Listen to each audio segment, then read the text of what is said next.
Hello students, let us continue with our module 2. So far we have done with your trade barrier, where we said that trade barriers like various taxes and duties act like an obstacle so that your imports can be avoided.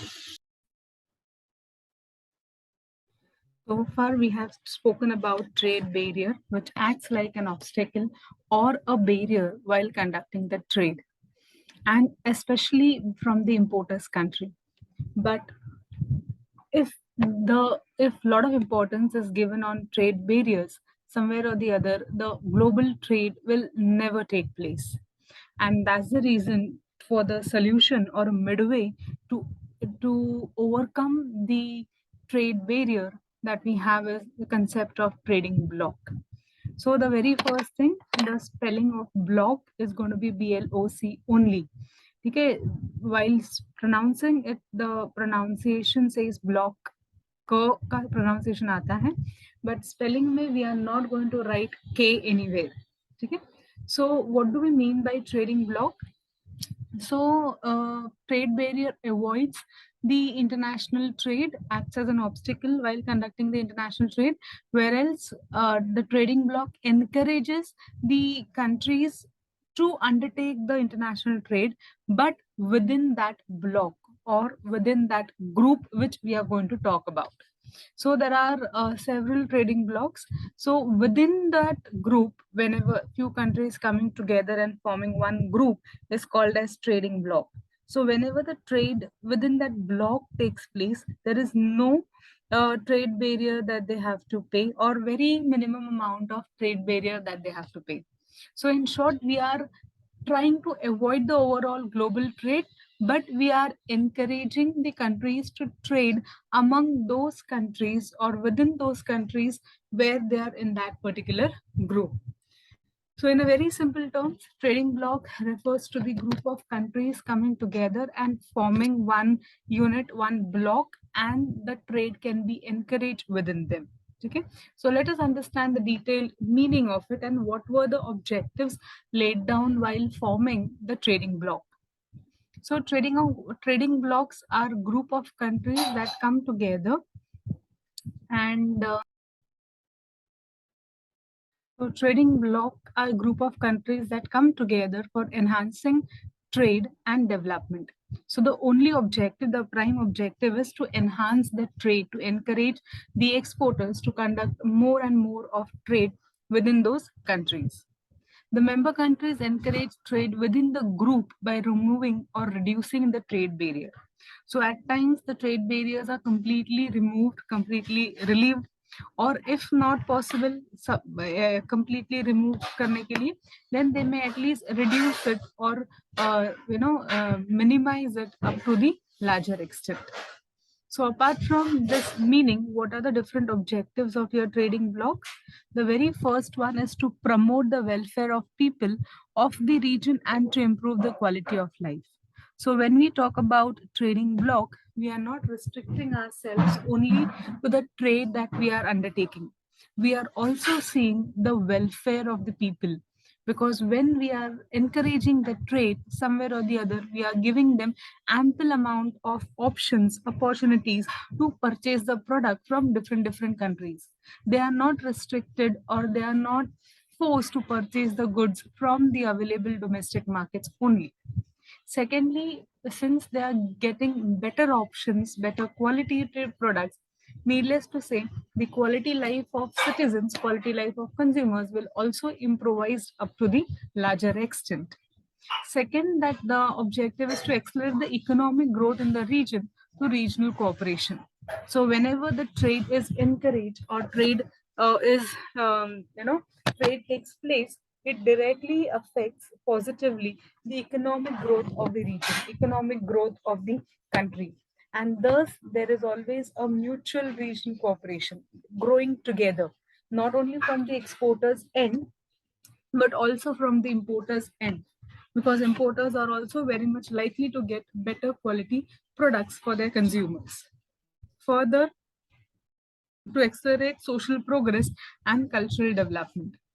So, as we said earlier, we are not Though our main primary objective is to enter into the international trade, but we are not restricting ourselves only to the trading activity.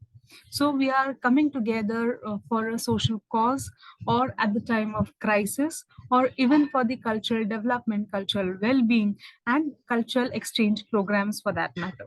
So we are touching upon not only the business or trade area that we have, but other areas are also covered or also touched upon, so that the overall development of the member nations can be taken care of. This is a very important objective, and many a time it has been asked into your examination. In fact, this should have been the very first objective, so you may edit that at your level, or you may always remember that. The prime most reason for undertaking or conducting the concept of trading bloc is to eliminate the trade barriers on member nations. See what, it's just like a story. Trade barrier picture mein aata hai, then comes the trading bloc into the picture. So trading bloc would not have thought of it, or idea he generate नहीं होता था अगर trade barrier के कारण the goods would have been restricted or the trade would have been restricted. So ये restrictions को हटाने के लिए या कम करने के लिए we have come up with the concept of trading bloc. So a lot of times into your objective oriented questions also, they have been asking like dash is a main objective of trading bloc, or to eliminate trade barriers is the main objective of dash. So ऐसा twist and turn करके modify करके this particular statement can be asked to you for your objective oriented question. Further, the last one, to assess the member nations at the time of emergency, which we have already spoken. So here I have given you very limited objectives. There are many more objectives, but I have just shortlisted the very much suitable and apt 5 objectives for your trading bloc. Okay, so again, there are many trading blocks, but as per your syllabus, we have only 4 trading block into your syllabus or for your exams. These all are the trading block that you can refer to. But in your exams, we have a trading block that we are going to talk is all about NAFTA, that is North American Free Trade Area. We'll be talking about EU, that is European Union. We'll be talking about SAARC, that is South Asia Association for Regional Cooperation. And further, we'll be talking about ASEAN, that is Association of Southeast Asian Nations. So again, I'm repeating, there are many, but we are going to talk, as per your syllabus, we are going to talk only about 4 trading block, and any of the trading block can be asked to you for a long answer that we have. I'll tell you how are you going to write the answer for it. But first you need to understand the question to write the answer, right? So ये चारों में से कोई भी एक आपको long answer के लिए आ सकता है. It can be either NAFTA, EU, SAARC या फिर एशियन. ये चारों में से कोई भी एक क्वेश्चन आपको एग्जाम में लॉन्ग आंसर के लिए आ सकता है. So whenever you're going to write the answer, class, see, you're going to divide your answer into 4 parts. The first part is everything, okay? EU का आया है, NAFTA का आया है, Asian का है, किसी भी trading block का आता है, your answer will be divided into 4 parts. The very first part is going to be introduction. Second part, this is how 2-liners introduction I have given you for everything. As and when we go ahead, you get an idea. Point number B will be objectives. अभी कौन से objectives लिखने मैंने यहाँ पे, तो I have not shown you any objectives. So these 5 objectives are going to be common for all the trading block, all the 4 trading blocks that you're going to write it. Okay? So though I have mentioned point B over here as policies or features or importance वगैरह, but you all are going to write point B as objectives of European Union. NAFTA का पूछा है तो objectives of NAFTA. So that is the reason why I have selected or shortlisted only those 5 common objectives that can go well for all the 4 trading blocks that we have. Okay? So आपका हो गया point A introduction, point B will be objectives, point C will be policies for European Union. NAFTA के लिए में भी features हो सकता है, किसी और के लिए features हो सकता है, and so on so forth. ठीक है? तो I've given you in the slide that particular will be point number C. And last one, point number D, is going to be special achievement. Again, into your notes or into your reading material, if at all, if you see, there are a lot of achievements that they have highlighted. But again, we also need to see the number of marks that is allotted to this particular question, because एक ही question अगर आप बहुत ज़्यादा लिखोगे तो you will not get time to complete your paper. So I have cut shorted it up to a larger extent, because अगर आप European union के बारे में ही जानना चाहोगे तो not less than 50 to 80 pages we will have to read, and you'll have to understand, you'll have to write. So I'm restricting the slides only from the examination questions point of view. 5 marks के लिए आता है या 7.5 marks के लिए आता है, this 4 pointers, that is introduction, objectives, policies and special achievements, are more than enough for you all to fetch a good amount of 6 to 6.5 marks for long answer that you have. Okay? I hope I'm very clear with what points that you're going to write for long answer. If yes, then let's proceed further with your very first trading block that we have is all about EU. So the word EU stands for European Union. There are a lot of short forms that we are using, because in question paper also they'll be asking you, or they'll be writing short forms only. So you should be well versed with it. Okay. So when you talk about EU, how it was formed and how it got introduced into the market. So EU was formed in the year 1957, that is 25th March 1957. And how it got started, there were around 6 European countries who signed a treaty. मतलब अपने mutual benefit के लिए, mutual understanding basis के लिए, they signed a treaty or an agreement that you can say of Rome to form the European community. So पहले नाम अपना European Union भी नहीं था. What was the name? The name was EC. That is, a community people are coming together, European community people, and they are coming together to encourage the trade, also that the trade can go smoothly. So that was with that intention they signed a treaty among those countries. But later on, after a few years, the EC, that is European Community, got transformed to European Common Markets, ECM. So ECM का क्या है? A higher version or a larger version of your EC. And later it got changed into European Union. It should be EU, not UE. EU होना चाहिए. This is wrongly typed. It's a typing error. So later on, at the end, the European Union was formed. And at that point, maybe in the year till 1980-85, there were around 27 members that were the part of your European Union. So again, in exam में कभी भी years नहीं पूछे जाएंगे, that what year the European Union was formed, या कितने लोग थे, या कितने countries थे. All such questions will never be asked to you into the exams. But आपके introduction लिखने के लिए you should have some material, so you can roughly remember all these years and how the shift from EC to ECM and then further from ECM to EU it got, that you all need to write it. So I'm sure this 3 to 4 lines will be easily covered as a part of your introduction. Okay? I need not talk to you about the objectives because we have already spoken about it. Then we have the concept of policies. What policies were laid down under the heading of your European Union? The very first one that we had was Common Agricultural Policy. So this policy worked hard to improve the position of agricultural productivity and also improves the position of the EU farmers.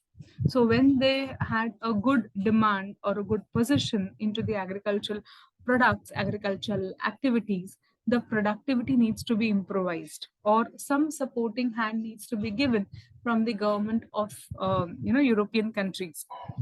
So with that intention, they came up with this common agricultural policy, where they said that free movement of food products at a reasonable rates can be easily allowed. So food products को exchange करना है, sell off करना है, or if you want to process it and make some other finished goods or something, so that has to be completely allowed, completely free among those European countries, European member nations that we have. Further, more or less same like your agricultural policy, a new common fisheries policy was also been introduced to provide the equal access to fishing areas to all nations of EU. So in the map, maybe not clearly, maybe not name wise, but it was very clear that there were a lot of countries who have come together, a lot of European countries only which have come together, and they need to be given the access to the fishing area so that the fishing activity can be undertaken and good amount of money that can be or profits that can be generated. Further, the common transport policy that we have, that is the integration of transport facilities to the entire community, which will also help them to monitor and control the transport system that we have. So tomorrow, when we are dealing with the merchandise products, merchandise exports of goods, at that point of time, this transport policy is going to play a very important role so that our merchandise export takes place in a very smooth manner. Further, industrial policies were also been framed where the undertaking of R&D activities among the member nations was encouraged. So here we talk about till the time we don't come up with something new, we don't undertake some research related activities, we are surely not going to come up with something new. And only if we are offering something new to the market, they will be readily purchasing our product. So with this will facilitate the industries to face the international competition and sustain for a longer period of time into the market. And lastly, point number D that we'll be talking is all about special achievements. So there are many achievements that they have undergone, but here again I'm restricting myself. But the very first achievement, the free trade of industrial goods and common prices for the agricultural goods that we have. So, needless to say, there was a free trade off, no need to pay any kind of taxes and duties when they are exchanging or when they are selling off the goods among the member nations. And the prices for the agricultural goods were also common, so that internally within the farmers, within the people who are dealing in the agricultural sector, will not have competition among themselves, and the agricultural goods will be highly demanded by the member nations that we have. Restriction on free movement of labor and capital. So the labor and capital can be easily moved, easily be transferred from one country to another country. The membership has highly increased from 15 nations to 28 nations from 1995 to 2007. So this ratio, the number that I have mentioned here is of the year 2008, which is not really updated. We can really Google it out and get the fresh numbers for that matter. Further, EU is the world's largest trading bloc. Again, this can be your objective oriented question. Largest not in terms of number of countries or number of area that they have, but in terms of the turnover of the money, the trade that has been undertaken among all these 28 nations that we have is comparatively more as compared to other trading blocs. So that's the reason why they have said that EU is the world's largest trading bloc. So after knowing the concept of EU, this was the basic. If you have understood this very well, other trading blocks will be comparatively easy for us to understand. So the next one that we have is Asian. So the very introduction may only let us see. The very first thing that we'll be talking, we'll be writing is all about the full form of Asian. So Asian stands for Association of Southeast Asian Nations, which was established on 8th August 1967. And as we said, at the initial stage, there were 5 member nations. But later on, after realizing the importance and relevance of Asian trading bloc, the 5 member nations were increased to 10 member nations that we have. And just to add few, just to name few, again, this will not ask into the exams, but still, एक दो अगर आपको लिखने हैं, तो it is Indonesia, Malaysia, Thailand, and few more. Okay, so that was all about the introduction. We know the objectives. Let us talk about what are the features of Asian. So the very first thing, its original purpose was to preserve people among its member nations, preserve people to give better life to people to, and see, as we said that other trading blocs at least have a developed nations within them, but Asian and SAARC as a trading bloc does not have much developed countries, developed member nations. So to preserve the welfare or to have a better quality life to the people of the member nations, they they were working hard for it so that the trade can be encouraged. And to respond the communist threat in the reason from China. So there was always a threat, not only a competition, but also a threat from China. And obviously, we all have witnessed the same during this COVID-19. So that threat can be overcome only if, as a team, as few countries come together and, not fight, but stand strong against China. Further, these are the two further agreements that was signed under the heading of Asian. So it was declared the establishment of APTA and the establishment of prices in the region. So when you talk about AFTA, it's a new agreement that was signed, which is called as Asian Preferential Trading Arrangements that was been taken care. Further, even AFTA was formed in the year 1994. What is AFTA? Asian Free Trade Area, which was formed in the year 1994. The AFTA was initially set to function for 10 years in order to develop their Asian trade, but later further, मतलब पहले ऐसे बताया गया था कि 10 साल के लिए only we will keep it, but later on they said that maybe it is showcasing, it is showing a lot of advantages. So let us continue it for a longer period of time. So that was the beauty of AFTA and AFTA. Further, what was the achievement? Yes, establishment of AFTA and AFTA, both the things you can write it here, you can mention it here. Increase in foreign exchange earnings due to growth of tourism increase in the region among the member nations. So here you can see when you talk about Indonesia, Malaysia, Singapore, or even Thailand for that matter, these all are the places which are been highly attracted by the tourist. And that tourist, since there is a free flow of people and goods and raw materials, so that gave a good boost up or good platform for tourists or to start with their own tourist activities. Further, yeah, needless to say, it gave them a good job opportunities to trading development into the region. And needless to say, if the job opportunities are available, people are hired up to the larger extent, there are chances to reduce the poverty, which will result into the social and economic development, and thus leading to increase in FDI into the country. So these are the reasons, these are the achievements that Asian had it. Further, the next trading bloc that we have is all about SAARC.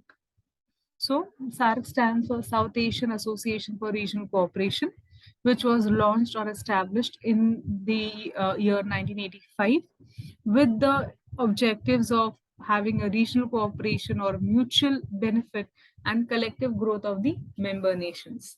So, apart from the regular objective, this were also the motive of coming together and forming the group. Which all countries are part of it? India, Bhutan, Pakistan, Afghanistan are the few countries which are part of SAARC. So one common question, Baki ke trading blocks are important, but SAARC is prime most important, especially when we talk from the India's point of view, because India is a part of SAARC trading bloc. So there are chances that, and not chances only, but many a times in your university level exams, they have been asking you to write a short note or a long answer on SAARC trading bloc. Apart from that, apart from all this, it is also about India being the member nations of SAARC. So a very common question, likely question, India is a part of Dash trading bloc. So SAARC or SAARC includes dash country. So there can be many options that are given, but the correct option is India. Okay?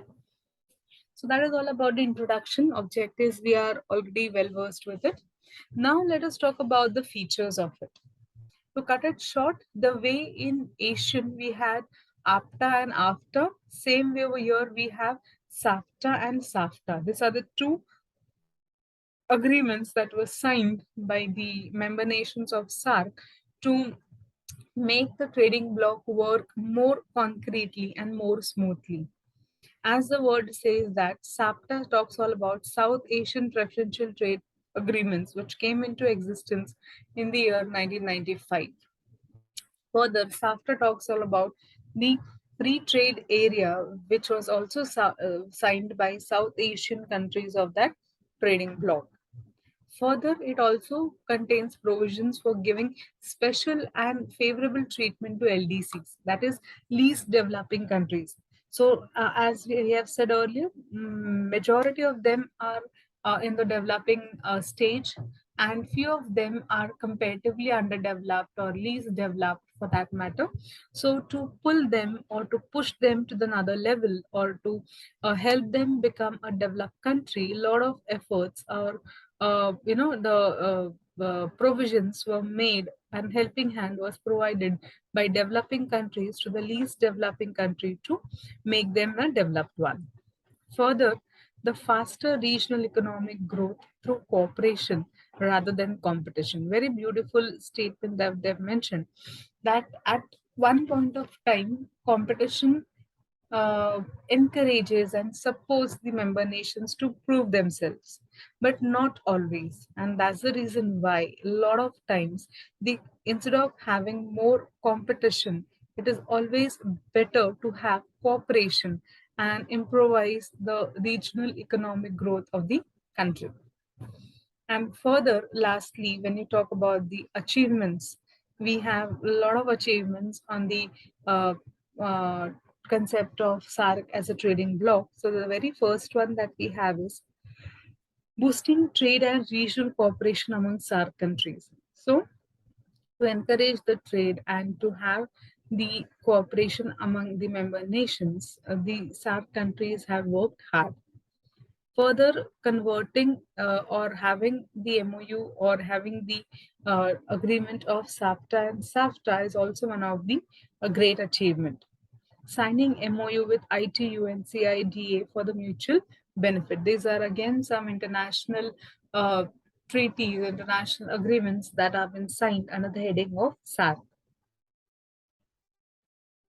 Further, it also created a good grain reserve to meet the demands of the time of crisis.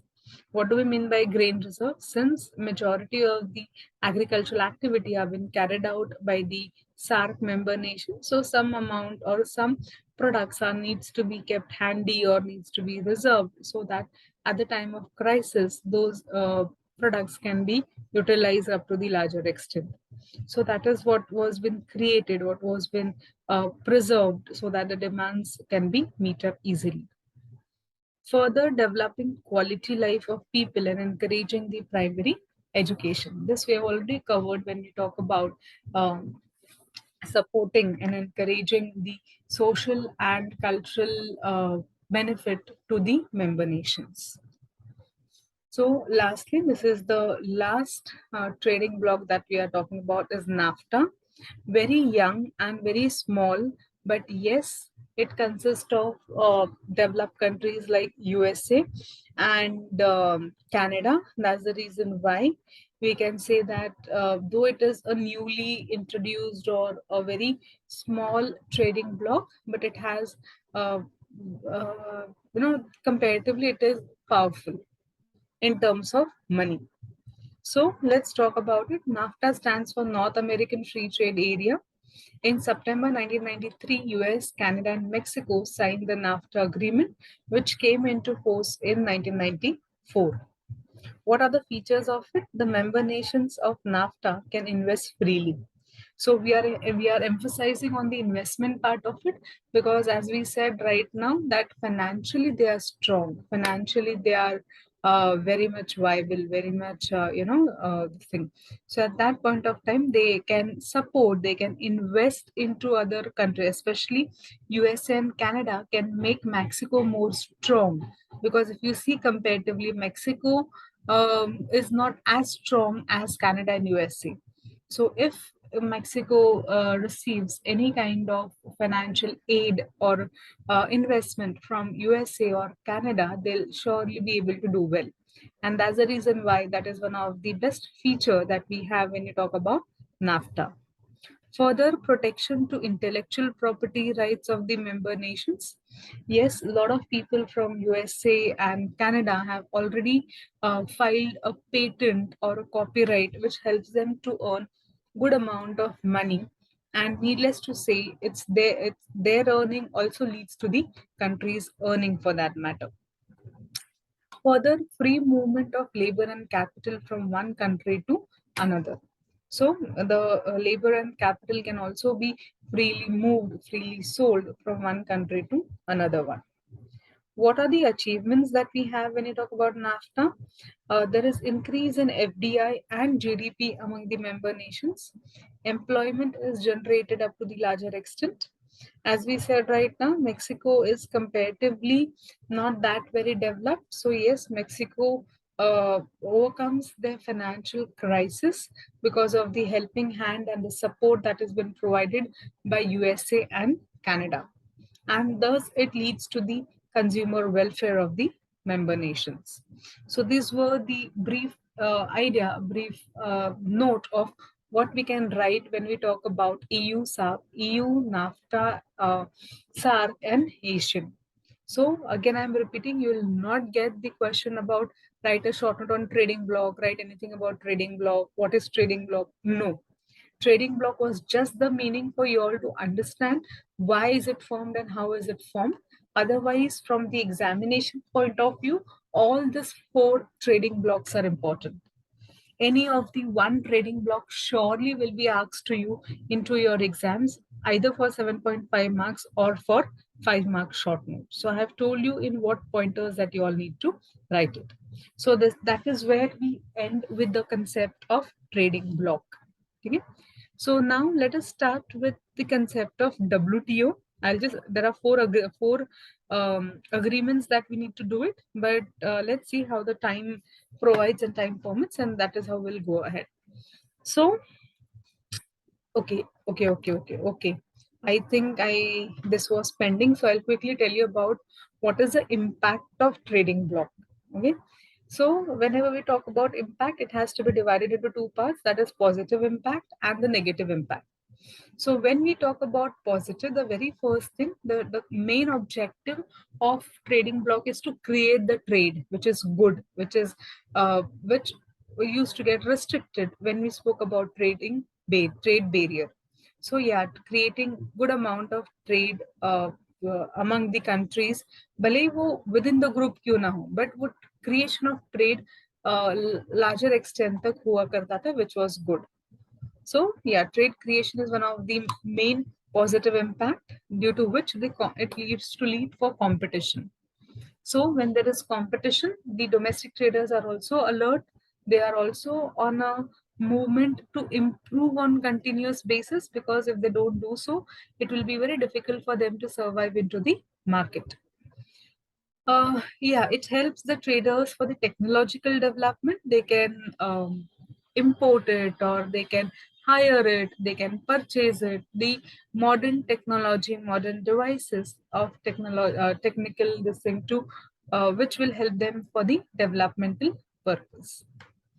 Further, social and cultural development.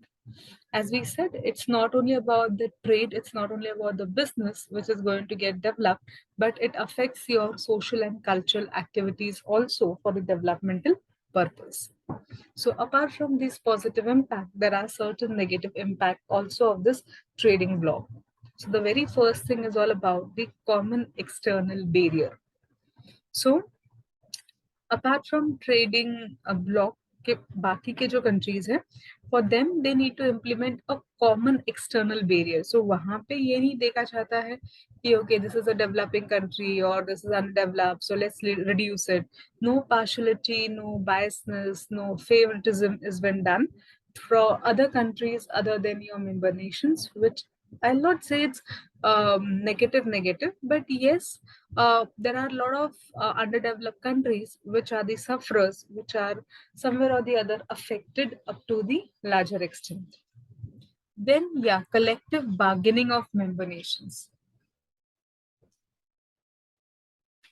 So far, we have spoken from the selling point of view, but many a times when it comes to the purchasing point of view also, let us assume that tomorrow India is dealing with Mexico. So as such, Mexico is not that strong country. But since Mexico is involved into the picture, automatically the Canada or USA will also come for their support. So tomorrow, if at all, if you see, India will not have that strong stand what they had earlier just because of this trading bloc. USA or Canada will also have to enter into the picture. So somewhere or the other, the collective bargaining of the member nations gives a very tough time or a tough competition to other countries who wish to deal with those countries that we have. Third one that we have is trade diversion. So in what way the trade diversion takes place? I'll tell you. Let us assume that there is a trade between India and Sri Lanka. And Sri Lanka wishes to sell a particular, let us assume that watches only. There are maybe around 5,000 watches that I have ordered from Sri Lanka, and their uh, one watch cost around 5,000 rupees. Okay, whereas USA, more or less the same watch, they are ready to sell it us off at rupees 4,500. So if at all, if you see as such, I would have got the benefit of rupees 500. But whenever we are dealing in the international market, the very first preference we need to give it to the trading bloc members that we have. So here I'll have to purchase it from Sri Lanka by paying 500 rupees extra because we are under the common common heading of SAARC. Whereas I'll give the second priority, or if required, then only if I'm not getting any good options, any suitable options within the member nations, then only I'll think of purchasing outside the trading bloc that we have. So that is the reason why, if at all, if you see, the trade is getting diverted from low producing areas or low producing countries to the high producing countries that we have. So this is one of the biggest negative impact that we have of your trading bloc. And lastly that we have is lack of multilateralism, which talks all about the encouragement, or maybe up to a certain extent there can be corruptions or a lot of money that can be taken in between. So that is all about your impact of trading bloc. Rare cases way, not always, but yes, sometimes they have been asking about the impact of trading bloc for 7.5 marks. So I think this 4 plus 4, 8 pointers are more than enough for you all to write it for 7.5 marks that we have. Okay? Chalo. So this is where we have winded up with trading bloc. Let me just introduce to you about the WTO. And again, before I explain you why WTO has come into the picture, let's understand the story. Trade barrier, trade को रोकता था. So trade को रोकता था तो global trading नहीं होगा. इसके लिए they came up with the concept of trading bloc. So all over the world भले ही trade ना हो, but at least within the groups of trade हो. So with that intention, the trade barrier and trading bloc came into the picture. Now, जैसे अभी हमने इसके negative points देखे, negative impact of trading bloc. So somewhere or the other, there was a very high need that global trade होना जरूरी है. They realized the importance of having a global trade. And with that intention, they said that yes, we need to have some powerful organization who can regulate, who can monitor the overall trade that is happening all over the world. And with that intention, this WTO was introduced. So earlier, it was GATT, that is General Agreement on Trade, on Tariff and Trade. So on 30th October 1947, GATT came into existence with 23 countries and its members. The main limitation of GATT was that it included agreement only on the tariff and trade of commerce. After so many conferences and meetings on 1st January 1995, WTO came into existence. So there are two, three objectives यही frame हो जाते हैं. The very first thing that we have is पहले GATT था from the year 1947 to year 1994. But 1st January 1995 से GATT was replaced by WTO. क्यों replace हुआ? Because we wanted some powerful organization, not only to regulate the merchandise or goods part of it, but अभी scenario ऐसा था, हम लोग goods और services दोनों में deal कर रहे थे. So they wanted a strong hand, a strong organization who can look after the regulations or monitoring of goods and services in the international market. And that's the reason why the involvement or the introduction of WTO came into the picture. Okay, I hope I'm very much clear with it. So till the year 2015, there were around 162 countries. But if I'm not mistaken, now the number has gone to somewhere around 190 or so. So again, it is voluntarily that any of the countries who wants to be a part of WTO, they can do the necessary formalities, pay the whatever registration amount that they have, and then they can be the part of WTO to avail all the benefits that are given to the member nations. So it started with 23 countries, and now the shift has come up almost to 185 to 190 countries that we have registered under the heading of WTO. Again, there are a lot of objectives, and I have cut shorted it to only 6 objectives that we have. So what are those? The very first one, to ensure the reduction of tariff and non-tariff barriers. So we are not trying to eliminate the tariff and non-tariff barriers, but barriers का कुछ मतलब ही नहीं हो जाएगा. So therefore we have working hard to reduce some percentage or some amount of tariff and non-tariff barriers for those member nations who are part of WTO. Further, they also wanted to eliminate the discriminatory treatment in international trade. So, जो भेदभाव होता था, some developed countries were given a lot of importance and other countries were neglected. So, to avoid all this, they decided, or they thought that we need to remove that discriminatory thing, and that's the reason why we should try and avoid the biasness or mistreatment that has been given. So, further, to give the equal justice and equal rights, the international WTO can work hard to eliminate the highest standard of living. Sorry, to facilitate the highest standard of living, full employment, and economic growth of the member nations. These are the three more things: the highest standard of living, full employment, and economic growth that we can have. So we can have a better standard of living, which will also lead to the ample employment opportunities to the member nations. And needless to say, higher the trade, higher will be the economic growth. To make the optimum use of resources which are available, and also to protect the environment. Further, WTO assist IMF and IBRD for establishing economic policy administration. What is IMF? International Monetary Fund, and IBRD refers to International Bank for Reconstruction and Developmental Activities. So for all this purpose also, the economic policy was been established to administer them. And lastly, to monitor the development in the world economy, and it provides consultancy services to its member nations. So with all these objectives, the WTO was been introduced. Okay. So we'll just do this particular agreement. There are four agreements that we'll be talking about. Just to tell you, TRIPS is all about trade related intellectual property rights. That's the full form of your word TRIPS. We'll be talking about TRIMS, trade related investment measures. We'll be talking about AOA, that is agreement on agriculture. And lastly, we'll be talking about GATS, that is general agreement on trade in services.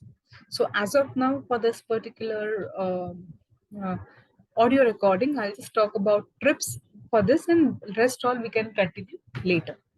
So TRIPS talks all about giving or having the intellectual credit or registering ourselves for any kind of patent or copyright has to be done so that other member countries don't copy it. And with that intention, the concept, the agreement of TRIPS was signed under the heading of WTO. Okay?